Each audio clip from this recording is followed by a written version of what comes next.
Te, maging honest ka. Baka naman te, hindi ka naman overstimulated.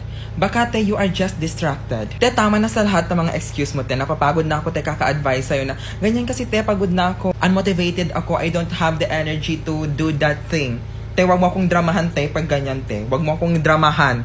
Kasi friendship over na tayo te, if ganyan ka pa rin. Umamin ka na te, na nasobrahan ka lang talaga sa kaka-scroll sa TikTok. Sobrahan ka lang te sa kaka-sockmed, na nagiging distraction na yun te. Kasi ko lang te ha, sa generation natin, hindi naman lahat but most of us is overstimulated and we hate silence. We hate yung parang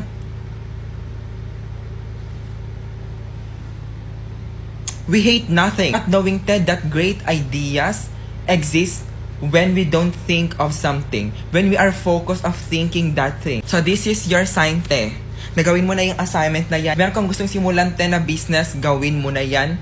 But take your time to really think and focus.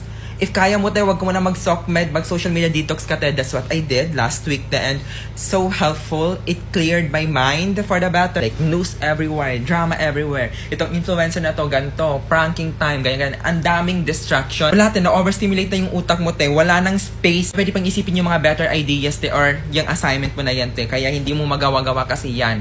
Na full storage na te yung utak mo. Kaya tama na te. This is your sign na i-turn off mo muna yung phone mo te. If carry mo te, delete muna tayo, delete muna and focus on the thing that you need to do. Gawin mo na yan, te, and mag-focus ka. Please lang. That's all for mo.